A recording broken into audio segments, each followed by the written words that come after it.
Hello, friends, and welcome to episode 175 of Just the Zoo of Us. This week, I spoke with a science writer and journalist about the lumpy little tide pods disrupting ecosystems all over the globe, cane toads. We discussed toxic shoulder pads, retro nature documentary excellence, poison butts and teacher toads, ugly animals, and the complicated relationships that humans have with the wildlife around us. Just the Zoo of Us presents Cane Toads with Bethany Brookshire.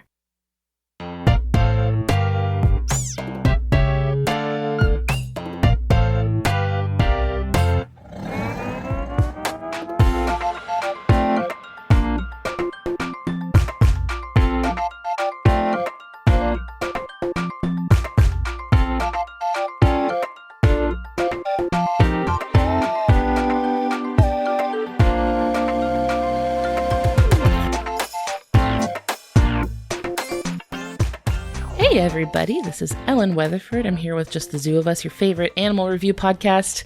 This week, we are here to talk to a brand new friend. This is Bethany Brookshire. Say hi, Bethany. Hello, Bethany.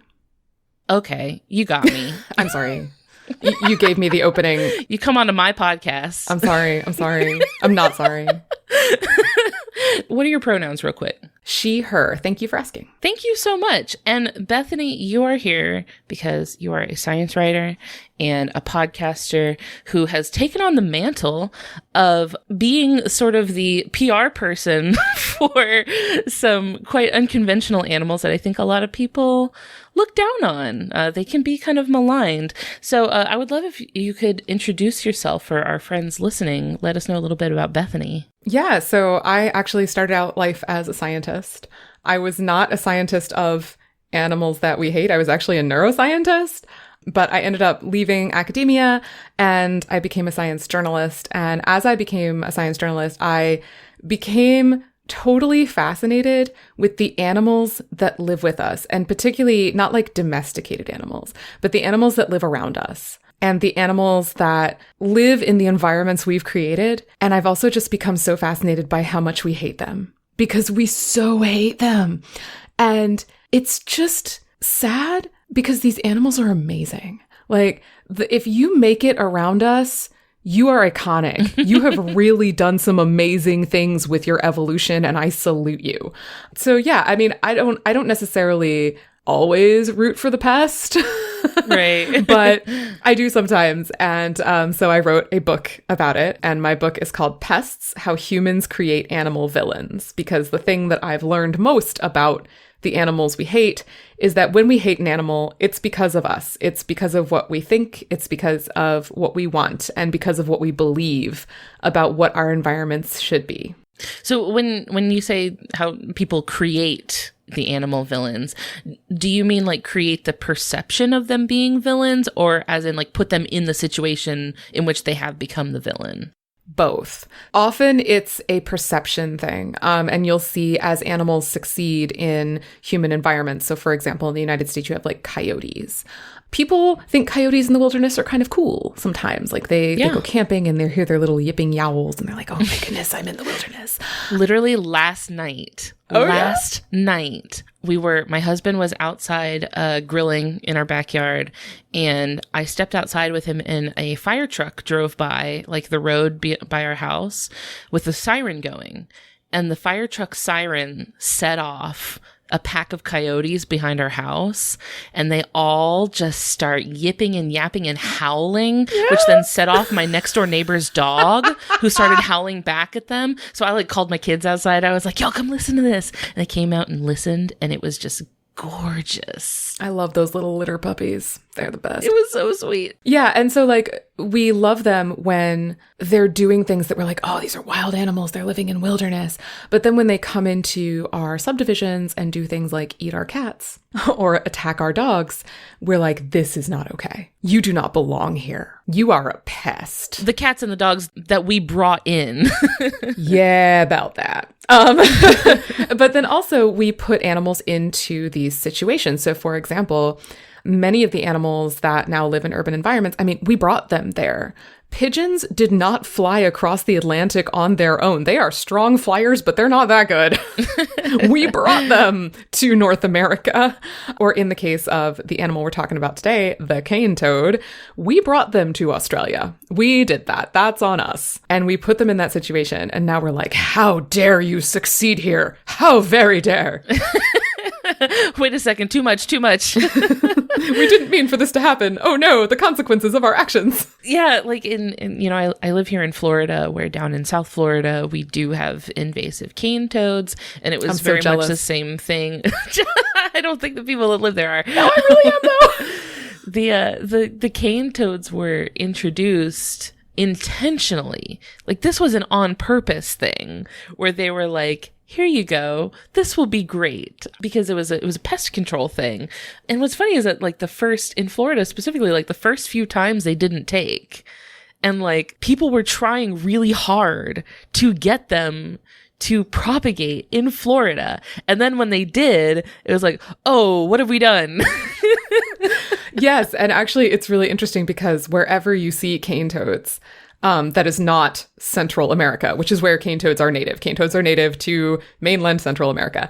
And wherever you see cane toads that is not there, they have been introduced, and they have been introduced on purpose. Like, nobody just accidentally hides a cane toad up their pant leg and gets on an international flight. Like, it's not how it works. Because they're chunky. You'd notice that. They are some chunky boys. Yep. So for people who are listening who maybe aren't incredibly familiar with the concept of like an invasive species, I would love it if you could kind of explain what that means a little bit.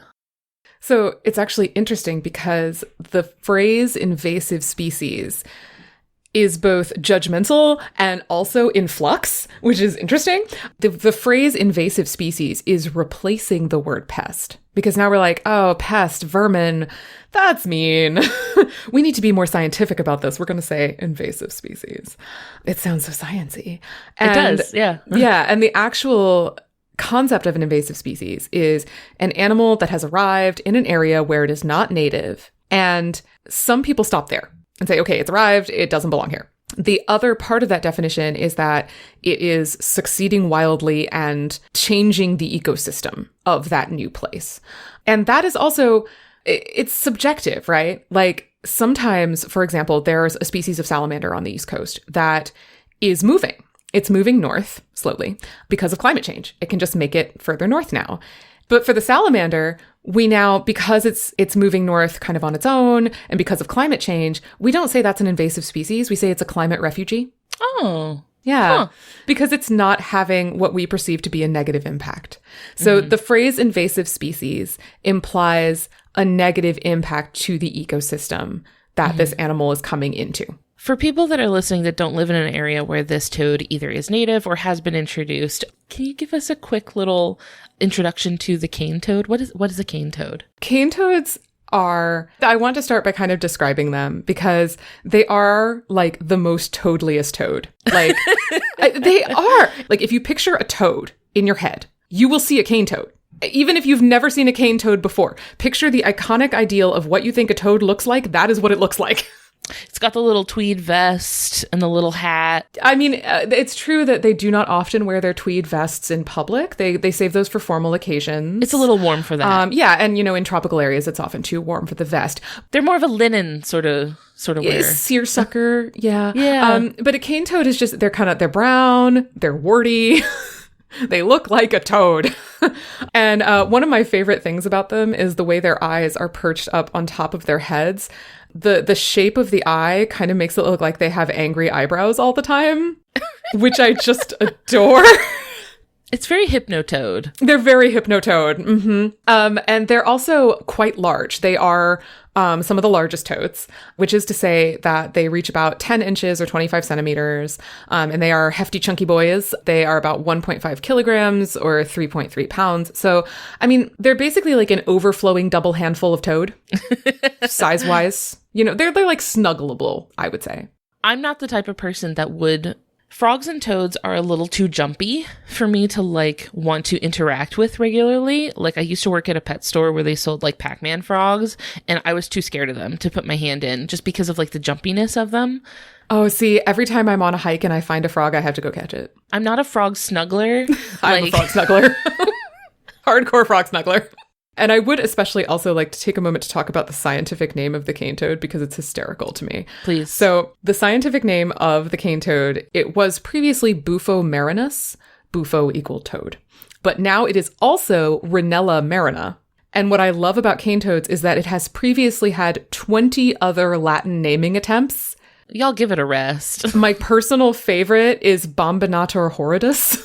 I like when horridus shows up in things scientific names. It's good, right? I feel like that one has strong energy. Bombinator horridus. But yeah, basically taxonomists need to get their act together regarding the cane toad because they do not know what they are doing. Can we land on something, please? Please pick something and stick with it. My favorite is the Bufo marinus Rhinella marina is actually a fight right now. It is a fight that taxonomists are having over the toad. And I'm just like, please, this is semantics. It doesn't actually matter. Just pick one.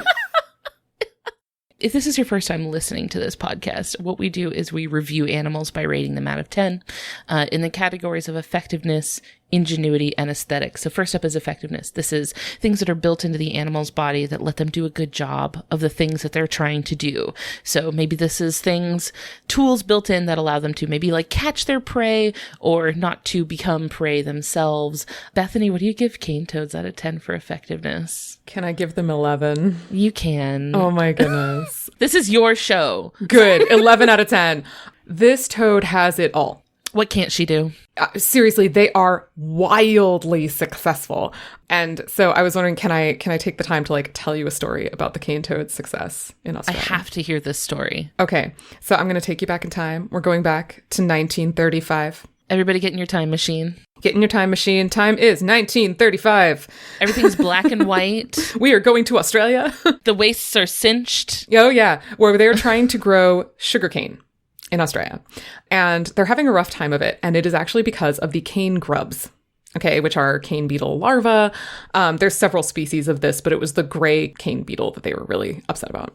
And they were looking for ways to control this bug that was causing them so much problems. And so they were looking for anything. They were casting widely. And they found that this scientist, Raquel Dexter, had dissected a bunch of cane toads in, I think, Puerto Rico. And she found that they would eat a lot of stuff. And some of the things they would eat are cane grubs. Now, to be real, cane toads are kind of like the garbage disposals of toads. Like, they'll eat anything.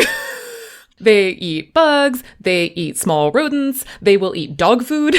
Dog food's fine. They will eat garbage. Like, if it's moving, and even if it's not moving, the cane toad is like, I could eat that.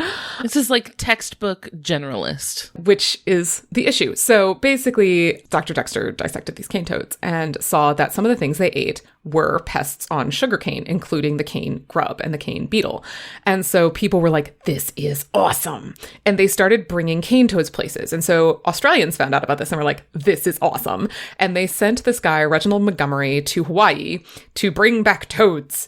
And he brought back 101 cane toads. Originally, it was 102, but one died in transit. And you'd think, being scientists, what you'd want to do is you'd want to test this, right? You'd want to say, okay, we're going to test these toads in enclosures. We're going to see, do they breed well? Do they cause any problems? Maybe what do they prey upon? Is this a problem? Are they sick? Anything like that.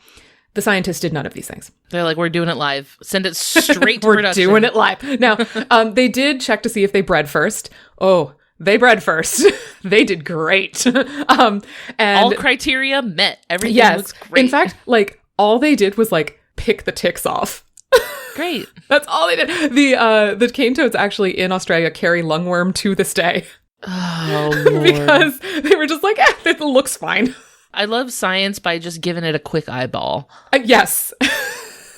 And so they released them onto the farms and they were like, yay, we're out to save the cane. It's going to be wonderful. And the thing is, at the time, this was perceived as a really good thing. Because if you're doing this, you're not putting piles of pesticides on the sugar cane. This seems like a great idea. However, Australians soon realized their terrible mistake because Oh no. the thing is, cane toads can eat cane grubs. The trick is catching them. And this is the issue. Because you see, grubs live underground. Toads do not dig. Oh no. The adult beetles fly. Toads do not. So the time in which they could actually get the beetle was so completely small. Oh no, because you got to get them in a real narrow window. And actually, believe it or not, cane grubs are actually still a problem in Australia. So not only did not solve the initial problem, It did not. but introduced a fun new problem. Well, and so people weren't sure that the cane toads themselves would be a problem. They didn't actually, they'll eat basically anything. Because of this, they don't really cause devastating destruction of particular native species in terms of what they eat. The problem is what eats them. And here is where we get to the true effectiveness of the cane toad. So the cane toad wears these timelessly fashionable shoulder pads, big little shoulder pads. Very 80s. So 80s. Power suit. Very power suit. And these shoulder pads contain something called bufotoxin, which is the Latin phrase for toad toxin. And this toxin is really toxic. It is so toxic, it can kill a human. Do not lick. Oh, don't lick it. Do not lick, do not eat. It won't kill you instantly, but like, don't put these on the menu. I feel like that's like a very old-timey like cartoon trope of like licking a toad for a hallucinogenic like effect. So, and I think that's something that they have stopped depicting in cartoons because they're like, "Oh no, you're going to die." this is a famous Simpsons episode. But then I think other cartoons picked it up from The They did. Simpsons. Yeah. That was ground zero for so much like toad misconception. Apparently people have actually tried doing this. It's like the Tide Pod thing. It probably has never been actually popular, but it's one of those things where when one person does it, everyone's like, nobody do this.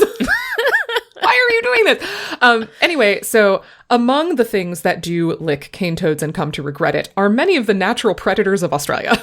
So this is particularly snakes, crocodiles, quolls, which are these cat-like marsupials that are just cute as anything. So cute. They're so spotty and adorable. They're so cute. They're like up there in cute Australian fauna with the quokka, in my personal opinion. Mm-hmm. Yeah, for sure. And then, of course, the other thing that eats them are goannas, which are monitor lizards. And the problem is that once you eat a toad, you will never again eat a toad because you will be dead. They have a KDR Yes. of 1-to-1. 1-to-1 death ratio. And this was really awful. So when cane toads started breeding and started like hopping westward across the continent of Australia, 90% of the predators in an area would die. I mean, it was carnage. It still is carnage. As these toads arrive in new areas, because they are still spreading, no one has been able to stop them. It is still carnage every time.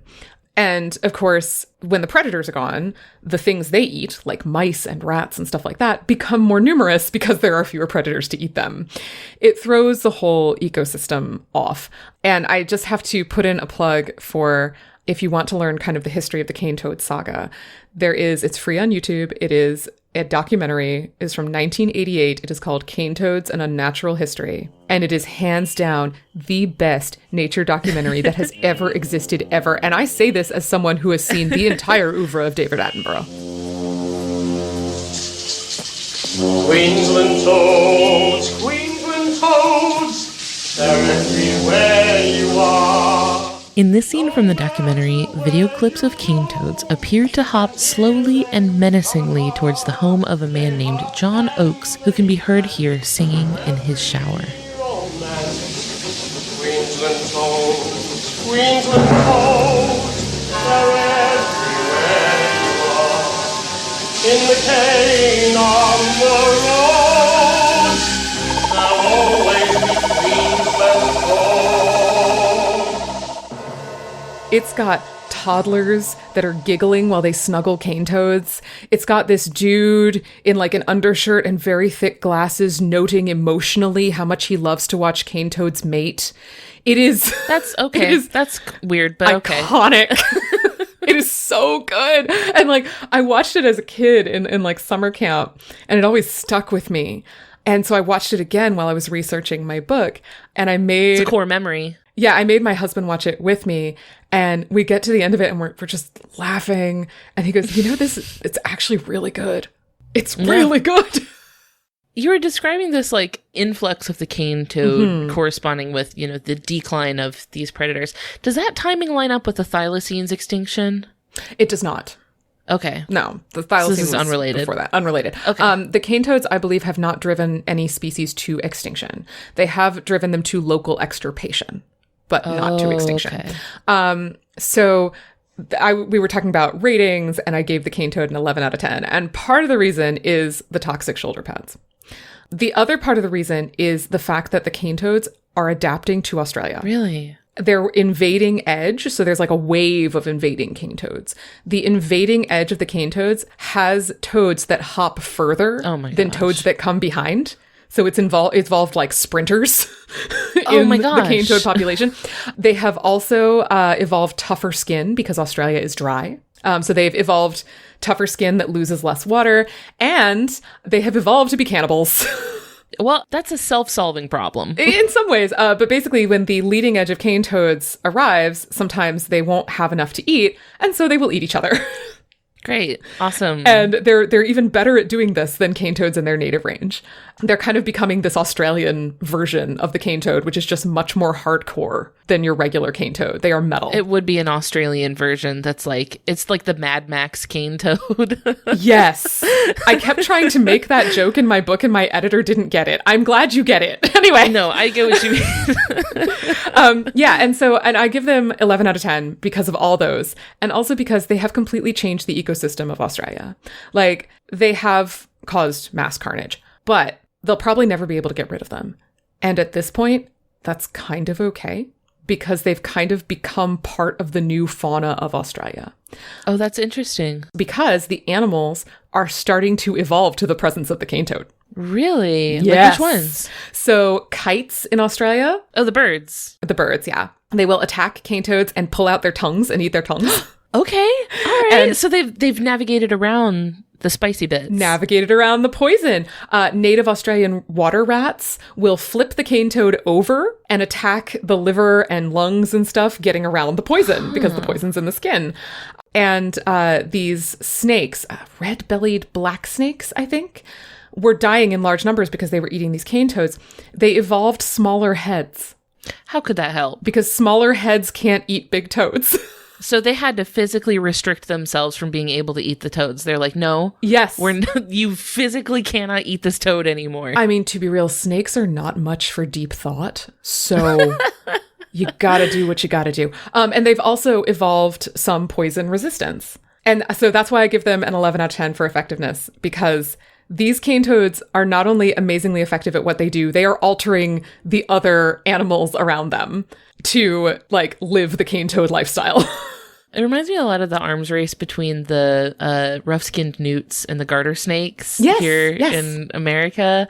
How like they're both just like buffing each other constantly, trying to thwart each other. So I have to say, though, that some of the species have not evolved fast enough. And so scientists are actually helping them do this. So they have these things. It's a technique called teacher toads. Teacher toad? Teacher toads. It gets even better. It involves poisoned toad butts. So basically, scientists get out ahead of the leading wave of the cane toads. So right now, that area is the Kimberley, which is in Western Australia, and they're getting out at the head of the wave of cane toads. And they are preparing the predators for the cane toad arrival. And they're doing this by feeding some of the animals, like quolls, toad sausages. So they're little sausages that are made of toad. And yes, and they are laced with lithium chloride. Lithium chloride. That doesn't sound good. It's terrible. Lithium chloride is a chemical that is not poisonous. It will not kill you. Oh, good. It will not hurt you. It will not do anything, but it will give you the worst nausea you have ever experienced in your entire life. And so the quoll has a toad sausage laced with lithium chloride and is like, oh no. This is harnessing the technique of what's called conditioned taste aversion. And so basically, if you've ever had a terrible bout of food poisoning, you will know that the last thing you ate before you ended up getting sick is the thing you avoid, even if that's not the thing that gave you the food poisoning. Oh, true, right? true. Because it can take some time to hit sometimes. Because it can take some time to hit. But it's for the reason, for example, that I don't eat tuna. I had a very bad experience, and it doesn't matter that it was 20 years ago. Oh, yeah. I've still got restaurants I don't go to because I got sick one time. Right. That is conditioned taste aversion. Congratulations. You are just like a quail that's been exposed to a toad sausage. It works. It works. And the same is true for freshwater crocodiles. So right now there's a scientist in the Kimberley in Australia, Georgia Ward-Fear. She is tossing poisoned toad butts to freshwater crocodiles. These are the back halves of the cane toad. So the poison shoulder pads are gone. And they've laced those with lithium chloride and they feed them to the crocodiles. So the crocodiles don't eat them either. Yeah, so the crocodiles will figure it out. And then for goannas, monitor lizards, which are live prey specialists, they actually employ teacher toads, and teacher toads are baby toads.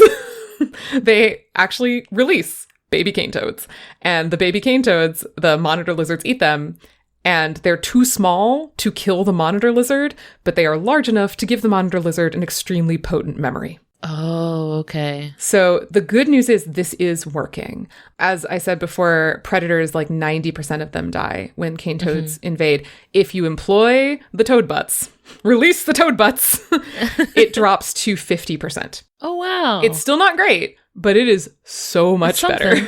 Yeah, that's an improvement. I love this technique so much. It's like we're educating the predators and they will not eat cane toads anymore. I love it. I also like having to take on the mantle of like, okay, we introduced an issue. How are we going to solve this issue? Let's run ahead of the issue and like as a messenger and like give a warning. Yes. Like, hey guys, something bad's about to be here. You have no idea what you are about to see. But since we can't talk to them, we can't just say to the wildlife, hey, there's a toad coming in, don't eat it, it's going to wreck your day. So we have to like communicate with wildlife in terms wildlife will understand, which is like eat thing, feel bad. So like it's an interesting way of like coming up with a language with which we can communicate to wildlife. Like this thing will hurt you. I don't know how to tell you this, so I'm just going to feed you something that makes you feel awful. Yeah, which is like an interest because that's what the animals are understanding. They're like, eat bad. Yeah. Don't eat. And it's really amazing. And I mean, it's also much more effective than previous efforts. So for a long time, and I believe they still do this. There are groups that just go out and kill cane toads by the bucketful. You can catch them and you can put them in a sack and you can stuff them in the freezer. And that does it. You know, you can whack them over the head. That also does it. And, you know, people do that. It's not that effective. I mean, a cane toad female will lay thousands of eggs. Oh. That's a lot of very long nights. And you can't catch them all, man. They're not Pokemon. I have come across many invasive frogs in our back porch. Cuban tree frogs are a big invasive species where I live. Loud ones, too. They're loud. Yeah, I know. We have to turn our TV up at night to hear it because the frogs are so loud. But I know that the guidance is to humanely euthanize a frog. If you like an invasive frog, if you see one, I just don't have the heart to do it. You know what I mean? Like it's not in me. I feel that. And the tadpoles, by the way, also poisonous. Great. Also toxic. So then you have like a waterborne threat as well. There is a waterborne threat to this, yes. So like small fish who eat the tadpoles. Fish are, by the way, learning not to eat. Danger food. Do no touch. Good for them. And so yeah, they're the tadpoles, and then the tadpoles, you know, grow legs and become little teeny toads. And then the toads get bigger and become the classic large cane toad. So yeah, the tiny toads are, I guess you could call them like teen toads. They're like, maybe they're tweens. They're going through a phase. Yeah. Hair where there was no hair before, right? Maybe they're starting to get a little rebellious. Yeah. A little edgy. Taylor Swift really speaks to them. We've all been there. We can all relate. So these are kind of these little indestructible tanks that are plowing their way through wherever we'll have them. I feel like the limiting factor here is going to be kind of climate, right? Because amphibians require a certain like temperature range and also like humidity range. That is true. Yes. Though, I mean, as I mentioned, these toads are evolving. They are becoming tough Australian leathery toads. And they're actually succeeding in much drier areas than you might think. They have been helped, however, in their spread by the fact that people water their lawns. Oh, shoot. Yeah. It's something that like seems so innocuous. Not only do people water their lawns, they put lights out there at night, and the lights attract bugs. Oh, so it's all you can eat, man. We basically crafted a utopia for toads. Utopia. I love this. But yeah, so one of the ways that they're actually kind of trying to stop this westward advance is actually to create areas that are too dry for the toad to cross. And sometimes this works. Sometimes you get a freak rainstorm. But they are going to be limited. For example, they will never spread into places like the Australian Alps. Australia, by the way, does have Alps. And so like they get snow there, and you're not going to get a cane toad in the snow. Similarly, you're never going to get cane toads spreading too far north, because they do need that kind of like warm tropical climate. That said, they can often make it through some dry periods because a lot of tropical climates have kind of monsoon weather patterns. So they're used to kind of dry seasons, wet seasons, dry seasons. And so they can make it that way. But yes, the limiting factor is going to be climate. You are not going to find a cane toad in like the Australian outback where it's super, super dry. One thing that sucks about that is that those conditions are not set in stone. So we're seeing this in Florida a lot, whereas the climate is changing and the more northern temperatures rise, that is allowing a lot more of those invasive species that up until now have been kind of secluded in the southern tip of Florida. So Burmese pythons, for example, they can't get up much past like Tampa and Orlando, because north of that, in the winter, we get regular freezes. It doesn't snow, but it'll freeze. And that is enough to prevent a lot of those species that rely on warmer temperatures. They can't get past that. Or at least it used to. It used to freeze.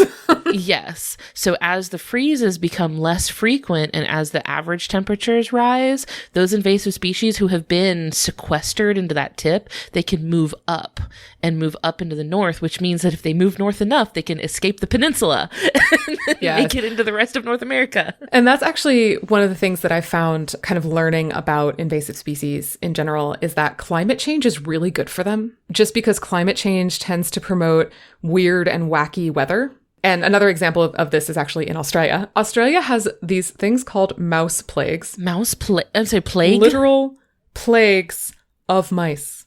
Oh no. Plagues of mice. As in like...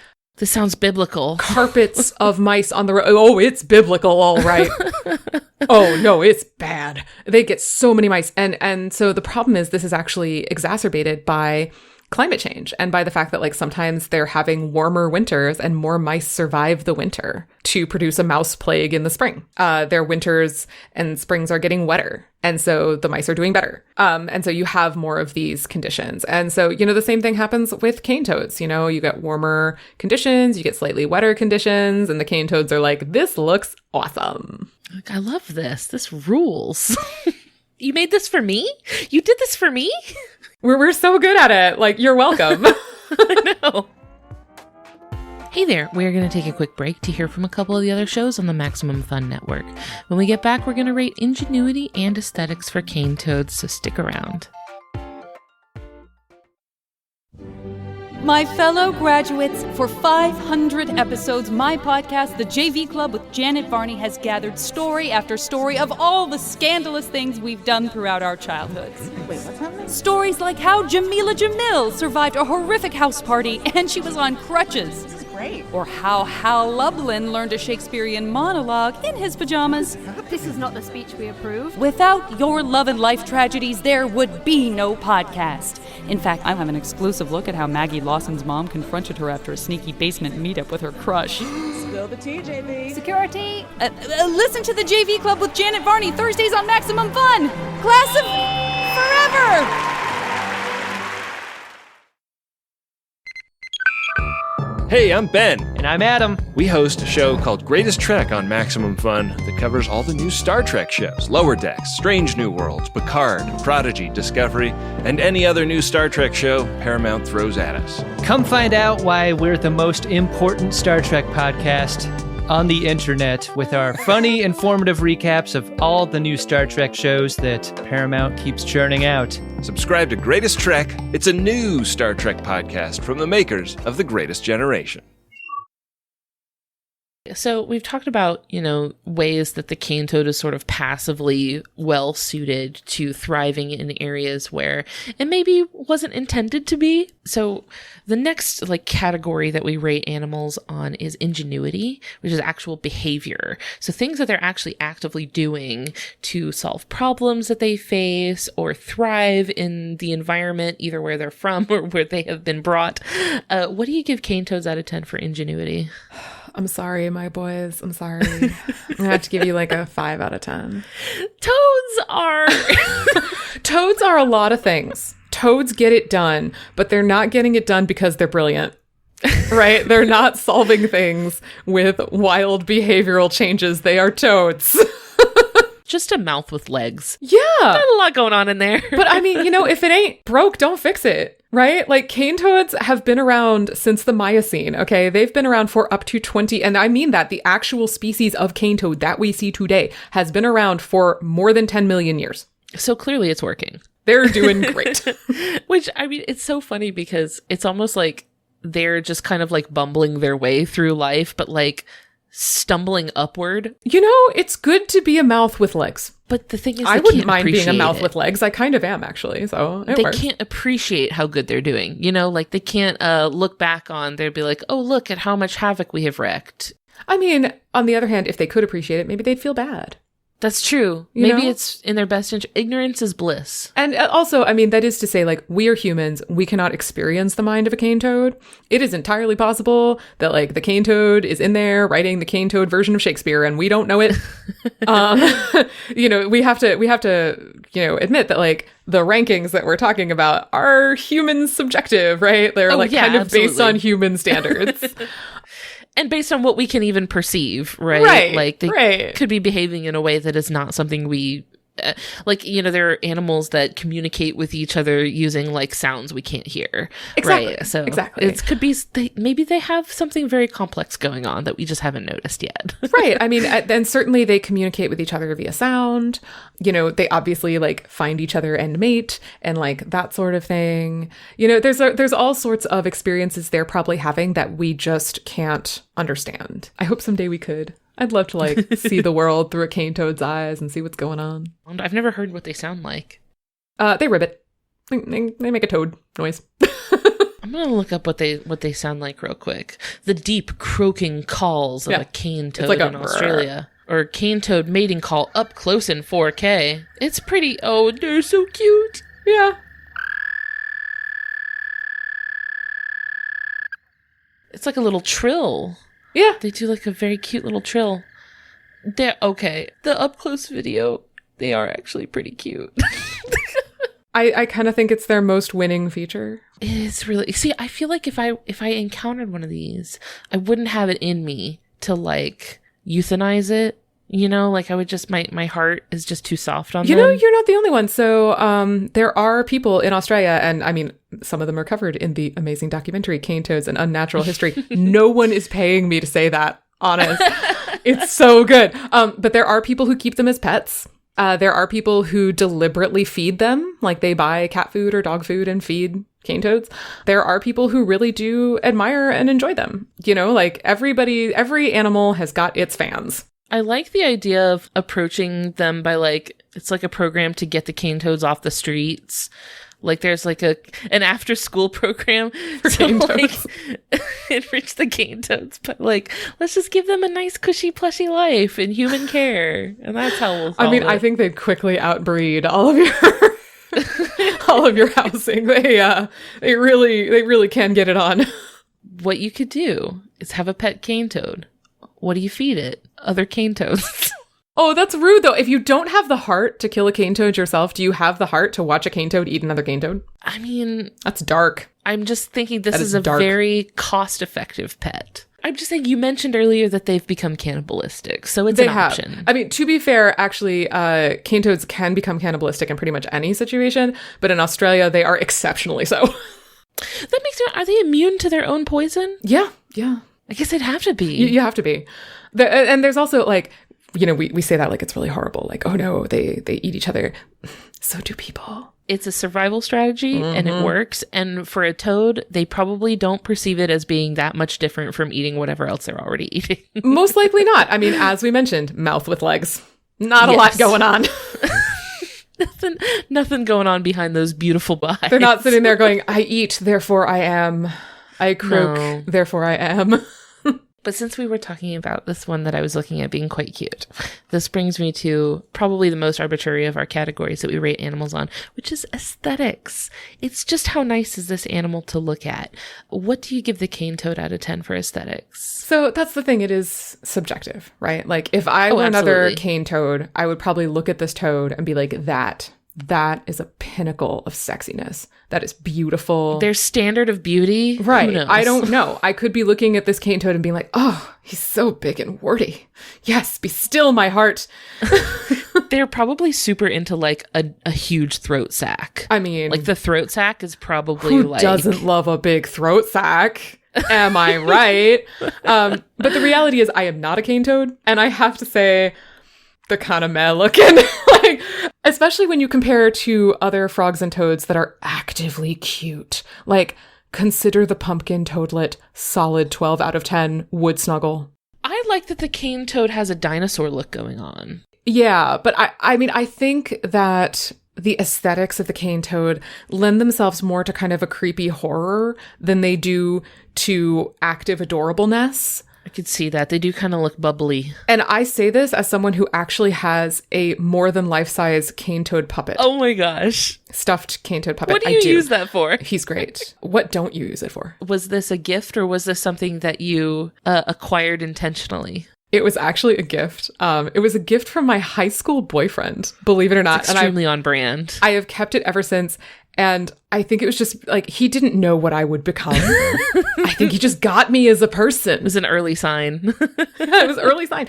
Yeah, I still have that thing. It's great. Oh my gosh. See, I feel like that's a content opportunity right there. Start a little like kids YouTube channel or something like that. Cane toad facts. I mean, I do have actually, so I have a TikTok that right now is mostly me with a sock puppet, like a literal sock puppet. When you have a cane toad puppet right there. Oh, I have more than a cane toad puppet. So you have puppets. I have a cane toad puppet. I have a rat puppet. I have a full-sized Muppet. Okay, so you have puppets then. Yeah. And the funny thing is, I am not actually a puppeteer. These are just things that people give me. They're like, you seem like a puppet kind of person. I suppose.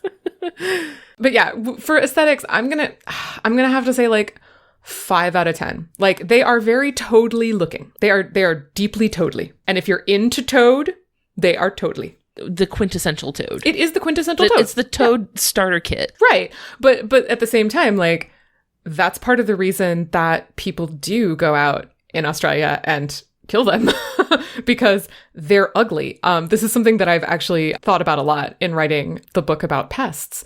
Is one of the things that makes something a pest is we don't like it. We think it's ugly. We think it's disgusting. We think it's scary. You know, like snakes. Right. A lot of people don't like snakes. Or, you know, rats. People find rats really disgusting.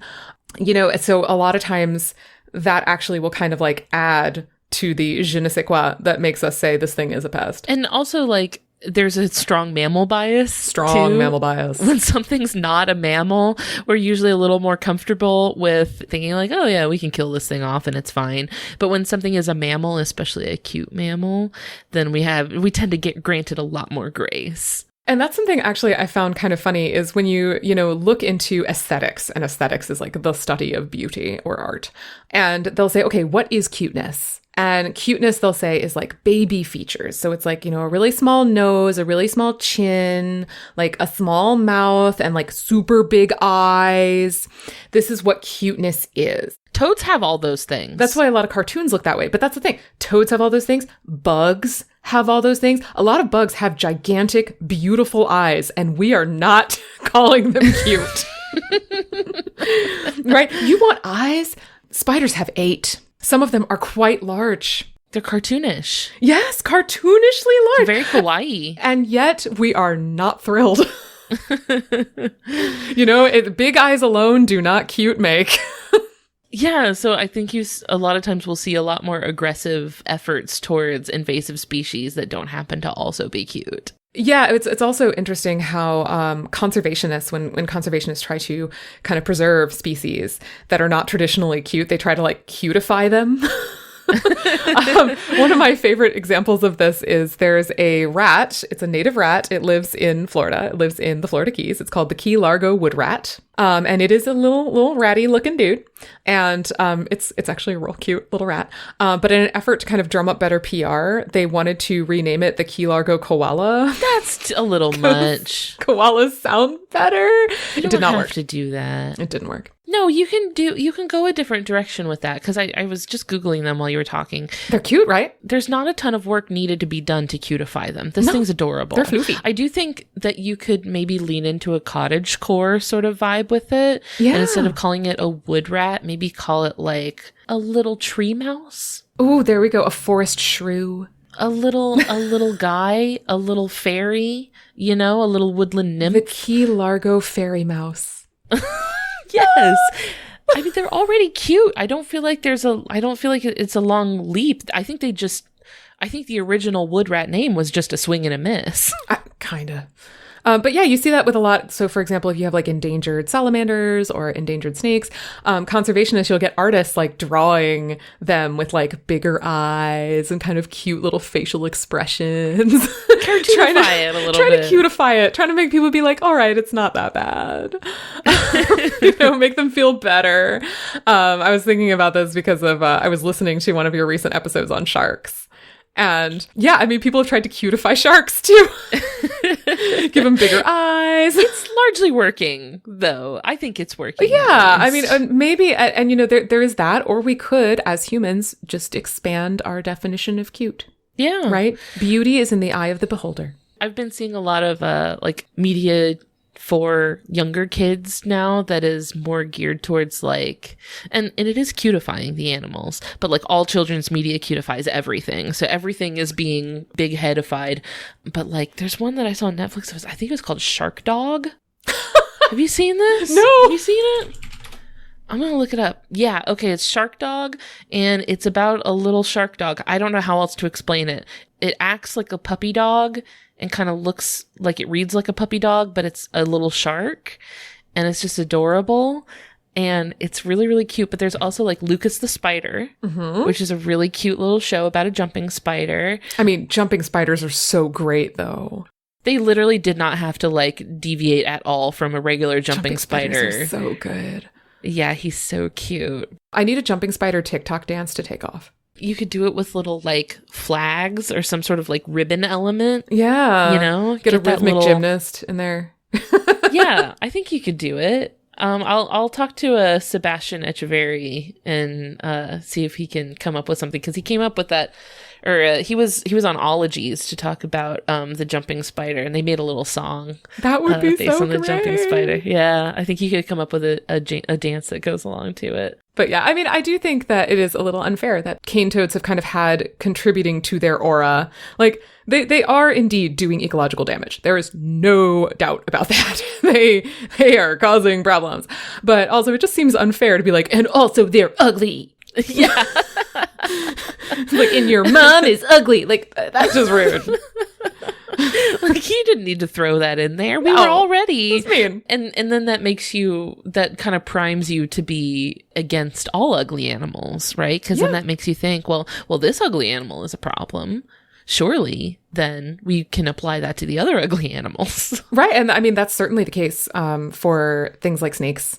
A lot of snakes, like the number of times people post a photo of a snake and be like, I'm gonna kill it. And I'm like, that is a rat snake. It's actually a great thing to have around if you don't have chickens. But anyway. Ugly animals get the short end of the stick all too often. I'm glad that you and I are here. I know. I'm always standing up for the animals that maybe they're not likely candidates to be a lot of people's favorite animal. Such as the cane toad, except for much different reasons. Yes. I mean, yeah, to be fair, they do cause a lot of ecological damage. And, I mean, it is shocking when they first invade an area. It is bad. I mean, it's like, talk about landscape full of bloated dead crocodiles. Bad. Yeah. And then you lose the iconic species there that are like really culturally significant to people, or even just like you'll lose a keystone species, and then that throws everything else out of whack. So it's ecosystems are a lot more delicate than I think people think they are. Yeah, but I mean, the good thing is, that now they're employing these amazing efforts with toad butts to kind of, help the animals adapt and kind of help the ecosystem handle this onslaught. And the good news is most of the cane toads, like you see most of the cane toads at the leading edge of the wave. After the invasion has kind of moved on, the numbers calm down. Oh, good. It gets a little more chill and the ecosystem kind of reasserts itself. So, that's good. And the reality is they're probably never going to get rid of them in Australia, but Australia can take it. Australia can handle it. If anywhere in the world can do it. I believe in you, Australia. It's Australia. With a few toad butts, you got this. No, she's Australia. She got hands. She's ready. And maybe over time, in millions of years, the cane toad will have become part of like a more healthy part of the ecosystem there, and probably evolved into its own species by then. I mean, probably, yeah. I mean, consider the fact that they are native to a place. They are native to Central America, and in Central America, the predators know that's a no touchy toad. Yeah, we have this problem here too, where like an animal will come in and like the predators literally just don't recognize it, and they're like, I have no idea what that is. I'm not going to eat that. And then the lionfish is a huge problem with lionfish. Like lionfish would come into the reef, and the predators in our reefs would be like, don't know what that is, looks nasty, not going to eat it. Even if they could. I mean, lionfish are helped by the fact that they do look nasty. Yes. So, it's literally just because they haven't been there long enough for the predators to figure out what they are. Right. I mean, the toad is kind of like the assistance in terms of their deadliness is partially because they do just look like a helpless little mouth with legs. They're not fighting back. They don't need to. It does make me wish they had some sort of like aposematism. Like if we could get some like bright warning colors in there, that would be pretty choice. That'd be great. Or maybe like spikes. Some sort of warning system. Teeth. Now a toad with teeth, I don't think I'm on board with this. Oh, I am. I've never in my life seen a toad with teeth. I hope I never do. I've never seen a toad with teeth. I never hope to see one. But one thing that I know, one thing I know to be true, I'd rather see than be one. I'm just imagining a toad with like a full set of human teeth. I know. It's horrifying. On that note, now that I've viscerally scarred everybody, I would love it if we could take a minute to let our friends listening know, where can they find your work? Where can folks order your book? Where can folks listen to your podcast? Where can people keep up with you? Yeah, thanks. So my book is called Pests, How Humans Create Animal Villains. There is a section on cane toads, but there's also a lot of other things. And you can find that wherever fine books are sold. It's out on December 6th. And you can also hear my podcast, which is Science for the People, which is exactly what it says on the tin. We do long form interviews with scientists and authors and stuff like that about science and the way that science impacts society. It's pretty fun. You can also find my writing. I am a journalist and I write for a lot of cool outlets like Science News, Scientific American, New York Times, stuff like that. And you can find links to all of that on BethanyBrookshire.com. And I am at BEE Brookshire across most of the social medias, depending on which are alive or dead at the time. But I will have links to everything. I have links to your book, links to your socials. Everything will be in the episode description, so folks listening can just scroll down and click through. Thank you so much, Bethany, for joining us. This has been a delight. I've learned a lot. I've learned a lot about our deceptively humble-looking toad friend. Thank you so much for having me. Thank you all so much for listening. I hope that this bumpy little menace has invaded your heart. If you liked what you heard, I hope that you leave behind some kind words for us in a review on your podcast app of choice. If you want to hang out with us online, we're on Facebook, Twitter, Instagram, Discord. Links to everything will be in the episode description. You can send me an email at ellen@justthezooofus.com if you have a cool animal you'd like to hear about on the show. We'd like to thank Maximum Fun for having us on their network, alongside the other amazing shows like the ones that you heard promos for earlier in the episode. You can check those out and learn more about the network and how you can be a part of supporting our show over at MaximumFun.org. Finally, we would like to thank Louis Zong for our theme music. That's all for today. See y'all next week. Thanks. Bye.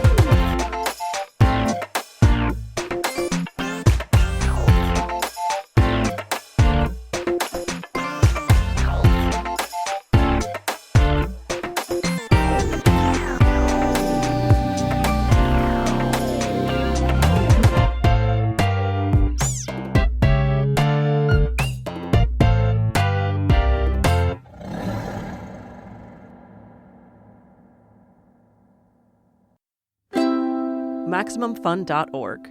Comedy and culture. Artist owned. Audience supported.